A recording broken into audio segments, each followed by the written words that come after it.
Right now, you might feel like you are stuck in certain habits that do not reflect the kind of person you are trying to become. You're not lazy, you're not unmotivated, you just need the right tools and a better approach to help you get back on track. We're already in May, almost halfway through the year, and what we're not gonna do is continue to carry old habits into the rest of 2025, which is why today I'm gonna be sharing 9 helpful habits that you can literally start implementing today so you can finally exit that lazy girl era and step into your successful, productive girl era. Hey guys, I'm Essie, and today's video is part of my Soft and Successful series where we focus on building real and lasting sustainable habits without the burnout or pressure. Well, a little bit of pressure because your future self is waiting for you to lock in and not just keep talking about it. So let's get into it.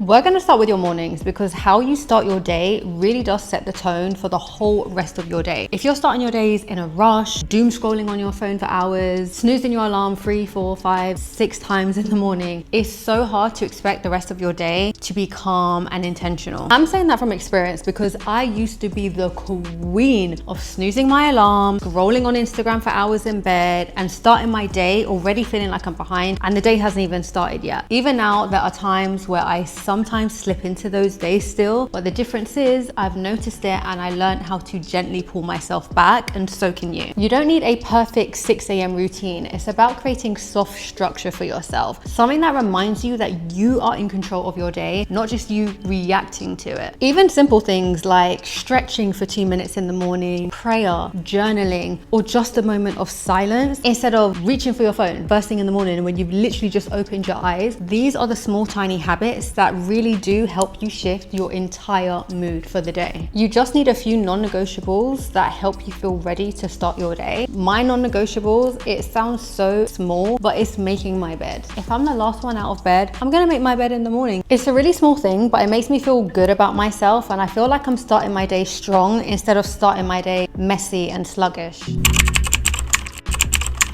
If you're anything like me, your to-do list stays long, and before you know it, the entire day has gone by and you have had 0 time to just focus on yourself or have any me time. For the longest time, I thought me time had to be this big thing, like I needed a whole weekend off or I needed a whole spa day. But honestly, you time can literally just be 15 minutes of you doing your skincare, sitting down by yourself with your thoughts, having a cup of tea without any notifications going off. Making space for yourself every day is so important, even if it's super small, because it reminds your brain that you matter too, not just the things on your to-do list. James Clear said it best in Atomic Habits that every action you take is a vote for the type of person that you want to become. Now let that sink in, because that is pretty deep. It's just a reminder that the small things you do for yourself every single day, even the minor things, are just building the version of you that you are trying to become. It sounds so cheesy, but it is true. I promise you that when you start making time for yourself intentionally, you will see that you will start showing up better for yourself with everything. Work, friendships, relationships. So if you've been putting yourself last lately, this is your reminder to start making yourself a priority, because as the saying goes, you can't pour from an empty cup. So start making you time a priority. Put it at the top of the list, not just on the list.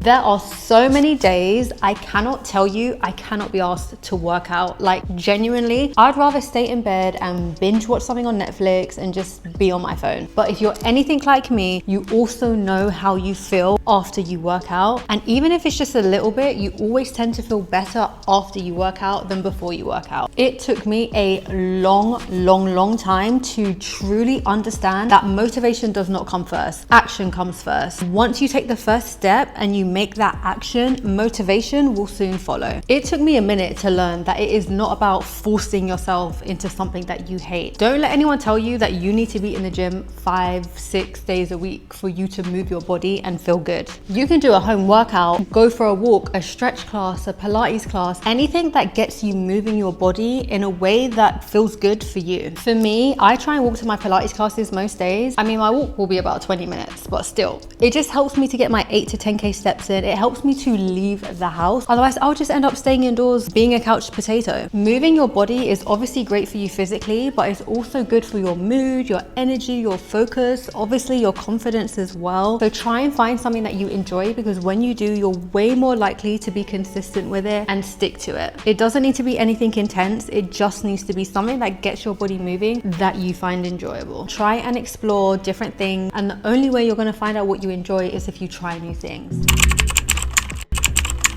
It's hard to feel your best when you are just running on snacks, caffeine, and vibes. I've had phases where I've skipped meals or I just eat whatever is quick, and then I'm left wondering why I've got no energy and why I feel demotivated. What you put into your body affects everything: your focus, your mood, your energy, your motivation. If you don't already, you need to start paying attention to how food makes you feel and start choosing nutritious meals that support you and give you energy, not just drain you and make you feel sluggish and like crap. For me, it's the simple things like trying to drink more water, because I have a real hard time with that. And it's also about trying to find foods that taste good and make me feel good. An oat latte is cute and everything, but it doesn't give you the proper energy that your body really deserves and needs. If your brain has 37 tabs open and none of them are loading, this one's for you. If you're like me and you struggle to focus on one task at a time, you'll start one task, then you'll jump to another task, then you'll be on your phone. Next thing you know, you've half started 5 different tasks, but you finished none of them. And the more you do that, the more mentally tired you get without actually even being productive. If you've read the same sentence 4 different times and you still don't know what it says, it's time for a brain break. We're not robots. Your brain needs time to reset so you can actually focus and feel in control again. Taking short mental pauses throughout the day is so important. Even if it's just 2 to 3 minutes, sip some water, get away from your screen, stare out the window like you're in a music video. You're not lazy for needing a break, you're human. Giving your brain those tiny breaks helps you to come back more focused, more clear. You're gonna know what's actually going on and not keep reading the same sentence and not actually taking it in. If you've been sat in the same spot all day, in the same hoodie, looking at the same screen, no wonder your motivation's gone missing. Your brain's not tired, it's just bored. A simple change of environment can wake you up way more than an iced coffee can. Since moving to Dubai, I've started taking myself out on different cafe days, not just to go and get a million different things done, but just to break the cycle of me staying in the house all the time. It's nice to switch up your environment. If you work from home sometimes, or even if you work from home 1 or 2 days a week, it doesn't actually mean you have to work from home. Take yourself out to like a nice cafe or a restaurant. Just switch up your environment and see how different it makes you feel. In the book Atomic Habits, it says, environment is the invisible hand that shapes human behavior. And it's so true, because when you're in a messy environment or it's chaotic or it's just all over the place, your mind usually starts to feel the same. The same way you try and organize your environment is the same way you need to try and organize some kind of structure into your day. I used to write the world's longest to-do list, and then I would get overwhelmed by just looking at it. Now, as much as I love a to-do list, I try and simplify my life and my organizational skills, and I just try and write my top 3 priorities for the day, or I'll time block a couple of hours throughout the day just to focus on one thing. And honestly, over time, I've learned how to make organizing fun. I never thought I would say that. It's such an adult thing to say, but organizing your things has to get done anyway. You might as well try and make it fun. I'll be adding stickers, I'll use highlighters, I'll color code whatever I can, just to make the process more fun and less like a chore. So if you've been feeling stuck in a cycle where you start strong, you fall off, you start strong, then you fall off, maybe it's not you, maybe it's just the fact that you don't have a good system that works well for you. So try and find a system that makes organizing as fun as organizing can be. I do this, but I actually really find it fun. Maybe it's just part of getting older. I don't know, I just do. You know those moments where you say, next week I'm gonna start fresh, or I'm gonna start my diet, or whatever commitment it is that you've made to yourself, and then next week comes and still nothing's changed? I've been there too, way more times than I can even count. But one thing that I have realized is your future you is dependent on the habits that you do today. It's not the big things that you do, it is in the everyday small habits that you do. That's what your future self is relying on. When you keep on saying you're gonna do something and you don't follow through, you are training your brain that you're only own word doesn't even mean much. You can't even rely on yourself. And that's where the negative cycle can start, where you're always restarting, but you're never actually moving forward because your brain has gotten so used to the fact of you continuing to promise yourself that you're going to do it later, but later actually doesn't even come. But every time you do follow through, you slowly start to build that trust back with yourself. That is what your brain starts to do. And I know it's easier said than done, but if you say you're going to do something, just try and do it. Well, it sounds simpler than it is, but you get the point. Try your hardest to make it a priority, because how can you expect other people to keep their commitments to you if you can't even keep your own commitments to yourself? I'm not saying this like I'm some guru. There are times where I say I'm going to do things and I find it difficult, but I'm trying my hardest to keep the promises that I have with myself. Otherwise, how can I expect other people to? Your future self isn't built off of one-off moments. She's built on the things that you do consistently, even when no one's watching. And you deserve to be someone that you can count on.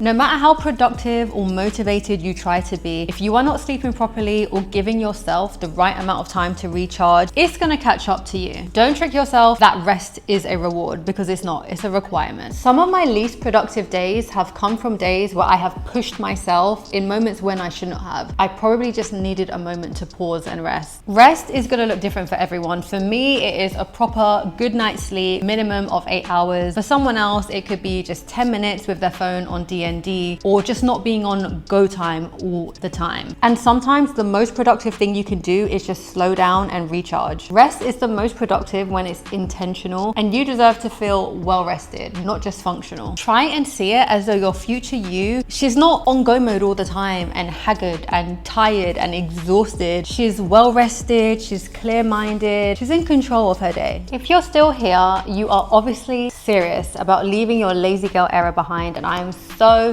proud of you. Remember, you don't have to do all 9 habits today. Pick one and start small, and you will slowly start to see change. And remember, your future you is depending on you to take action and not just keep speaking about it. So if this video gave you the little nudge that you needed to take action, then don't forget to subscribe. The Soft and Successful series is just getting started. And don't forget to leave a comment below. Let me know which habit you're going to be starting with, and I will be cheering you on in the comments as per usual. Anyway, I will see you guys next week. Bye.